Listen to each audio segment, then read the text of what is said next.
Pertanyaan selanjutnya dari Loide Simbolon. Malam Pendeta Sabuin, mohon penjelasan tentang Ayub 1 ayat 1 sampai 12.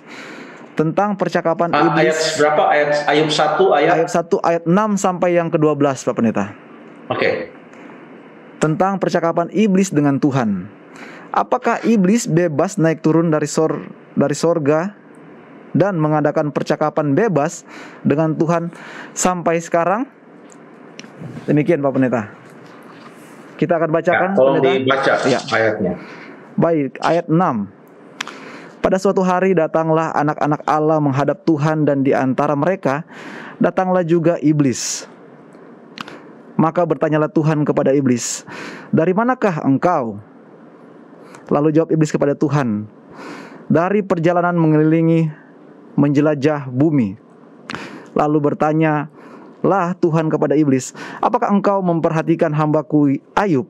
Sebab tiada seorang pun di bumi seperti dia, yang sedemikian saleh dan jujur, yang takut akan Allah dan menjauhi kejahatan." Lalu jawab iblis kepada Tuhan, "Apakah dengan tidak mendapat apa-apa Ayub takut akan Allah?" Ayat 10. "Bukankah engkau yang membuat pagar sekeliling dia dan rumahnya serta segala yang dimilikinya? Apa yang dikerjakannya telah kau berkati, dan apa yang dimilikinya makin bertambah di negeri itu. Tetapi ulurkanlah tanganmu dan jamalah segala yang dipunyainya, ia pasti mengutuki engkau di hadapanmu." Ayat yang ke-12. Maka firman Tuhan kepada iblis, "Nah, segala yang dipunyainya ada dalam kuasamu. Hanya janganlah engkau mengulurkan tanganmu terhadap dirinya." Kemudian pergilah iblis dari hadapan Tuhan. Demikian Pendeta, percakapan iblis dengan Tuhan. Terima kasih. Di sini yang kita lihat adalah percakapan iblis dengan Tuhan. Lalu yang kita tidak mendapatkan informasi yang jelas adalah di mana percakapan ini terjadi. Ya. Kalau di dalam Perjanjian Baru, pernah ada juga percakapan antara iblis dengan Tuhan Yesus. Tempatnya jelas dikatakan. Entah itu yang ditulis dalam Matius 4 atau Lukas pasal yang keempat. Waktu iblis datang untuk mencobai Tuhan Yesus, ada percakapan kan? Nah itu tempatnya jelas dikatakan terjadi di padang gurun. Kalau yang di Ayub pasal 1 ayat 6 sampai ayat 12, tidak diberitahukan dengan jelas kepada kita di mana tempat terjadinya percakapan ini. Sehingga sering kita mengatakan kalau ini menghadap Tuhan, berbicara dengan Tuhan, pasti ini ada di dalam sorga. Ya. Katakanlah ini ada di dalam sorga. Lalu iblis datang berbicara dengan Tuhan pada waktu itu. Pertanyaan yang disampaikan oleh saudara Loide Simbolon adalah, apakah iblis bebas turun naik sorga mengadakan percakapan dengan Tuhan sampai sekarang, sampai tahun 2021? Apa dia bebas? Jadi yang ditekankan di dalam pertanyaan ini adalah kata sampai sekarang. Jadi tersirat dalam pertanyaan ini bahwa yang bertanya, saudara Loida Simbolon ini mengatakan kalau dulu bolehlah, masih bisa iblis bercakap-cakap, tapi apakah sampai sekarang? Oke, jadi yang pertama kita sudah lihat tadi, tempatnya tidak diberitahukan di mana. Kalau kita pun berasumsi bahwa ini terjadi di sorga, maka kita perlu untuk memahami betul apa yang dikatakan dalam ayat yang ke-6, yang mengatakan, pada suatu hari datanglah anak-anak Allah menghadap Tuhan. Kalimat lengkap, titik di situ bisa. Tapi dilanjutkan, di antara mereka datanglah juga iblis. Apakah iblis adalah salah satu dari anak-anak Allah? Bukan. Ayat yang ke-6 ini memperkenalkan ada dua kelompok. Yang pertama adalah kelompok anak-anak Allah, datang menghadap Tuhan. Ada kata datang dua kali di sana. Yang pertama, datanglah anak-anak Allah menghadap Tuhan. Tetapi ternyata terlihat di antara mereka, datanglah juga iblis. Jadi anak-anak Tuhan datang, lalu kemudian iblis datang. Artinya, iblis bukanlah salah satu dari anak-anak Tuhan itu. Dia adalah musuh Tuhan. Dia datang ke sana tidak mempunyai agenda yang sama seperti anak-anak Tuhan. Dia datang untuk mendakwa, dan yang terjadi di sini adalah mendakwa, ya, menuntut, menuduh Ayub, ya. Terjadi percakapan, tetapi intinya iblis menuduh Ayub di sana. Apakah terjadi sampai sekarang ini? Coba kita lihat keterangan Alkitab tentang iblis atau setan yang dilemparkan ke atas bumi. Dan itu kita tentu banyak yang tahu ada di dalam Wahyu pasal yang ke-12. Kita buka Alkitab kita, Wahyu pasal yang ke-12, kita baca ayat yang ke-9. Dan naga besar itu, si ular tua yang disebut iblis atau setan, yang menyesatkan seluruh dunia, dilemparkan ke bawah, ia dilemparkan ke bumi bersama-sama dengan malaikat-malaikatnya.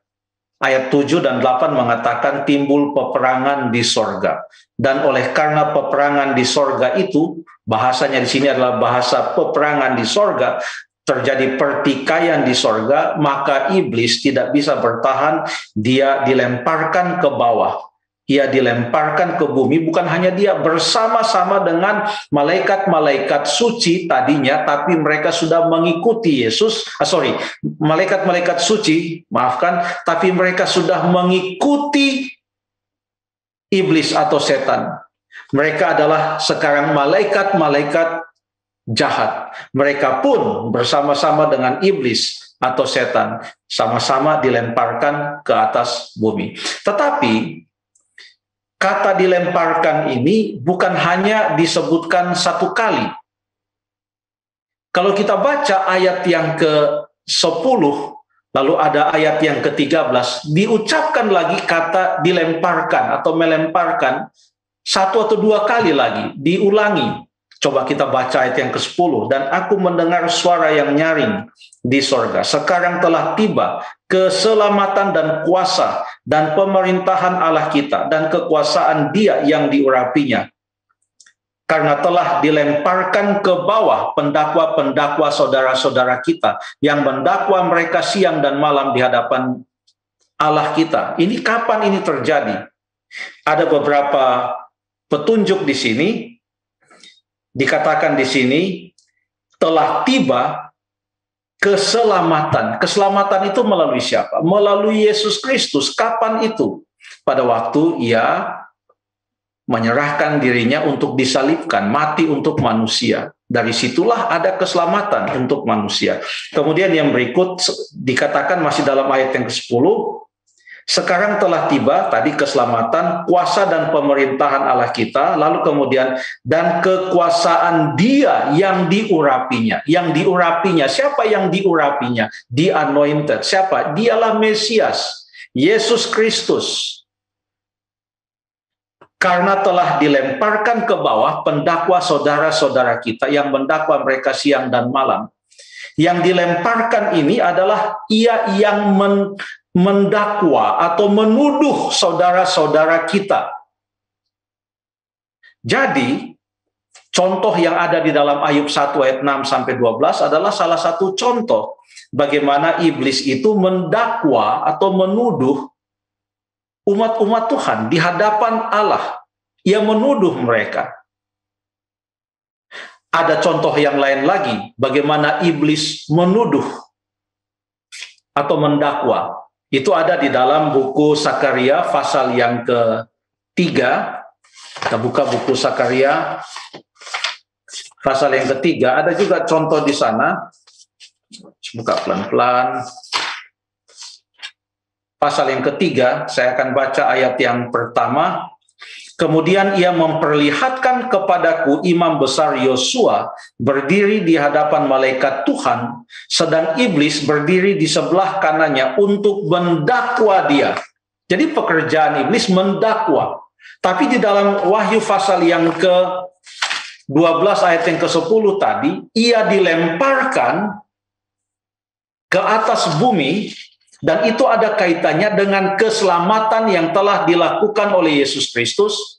Yesus Kristus disebutkan sebagai yang diurapi, disebutkan di sana, dan yang dilemparkan ini disebut sebagai yang mendakwa umat-umat Tuhan siang dan malam. Memberikan kepada kita satu gambaran bahwa nampaknya menurut ayat ini, kalau dikaitkan dengan Ayub pasal yang pertama ayat 6 sampai 12 tadi, ayat ini memberikan kita sedikit petunjuk bahwa masih ada akses bagi iblis untuk bertemu dengan Tuhan. Tetapi kalau dia bertemu dengan Tuhan sekalipun, yang ia lakukan adalah mendakwa, menuduh umat-umat Tuhan. Ayub, Imam Besar Yosua, itu contoh yang diberikan di dalam Alkitab. Yesus pada waktu ada di atas dunia ini pernah menyebutkan tentang jatuhnya iblis dari langit, sehubungan dengan rencana keselamatan yang akan ia genapi di atas kayu salib. Dia katakan di dalam Lukas pasal yang ke-10 ayat yang ke-18. Lukas pasal yang ke-10 ayat yang ke-18, ia berkata, lalu kata Yesus kepada mereka, "Aku melihat iblis jatuh seperti kilat dari langit." Ini zaman Yesus ini, aku melihat iblis jatuh seperti kilat dari langit. Ini semua memberikan kepada kita suatu petunjuk bahwa sekalipun setelah iblis dilemparkan ke atas bumi, untuk pertama kalinya pada waktu ia memberontak melawan pencipta di dalam kerajaan sorga, ia dilemparkan bersama-sama dengan malaikat-malaikat pengikut iblis, pengikut Lucifer ini. Tapi iblis somehow masih mempunyai akses untuk bertemu dengan Tuhan, menghadap Tuhan, tetapi mendakwa. Mempunyai akses bahkan ke sorga, tapi untuk mendakwa saudara-saudara. Tapi setelah Tuhan Yesus mati di atas kayu salib, dakwaan apapun yang iblis mau berikan kepada umat Tuhan, tetapi dengan kematian Tuhan Yesus di atas kayu salib, dan kalau umat-umatnya ini percaya kepadanya, iblis tidak bisa lagi mendakwa mereka. Kekalahannya telah termeterai. Ia sudah kalah total dalam pertentangannya melawan Yesus Kristus. Yesus katakan, "Aku melihat iblis jatuh seperti kilat dari langit." Kalau pertanyaan saudara Luede Sembolen tadi adalah apakah iblis masih punya akses ke sorga dan bercakap dengan Tuhan sampai sekarang ini, dari petunjuk ayat ini, maka boleh kita ambil kesimpulan semenjak peristiwa penyaliban Yesus di atas Bukit Golgota, maka iblis tidak punya lagi hak dan akses untuk masuk atau mengunjungi kerajaan sorga itu atau sorga itu. Kurang lebih demikian. Terima kasih.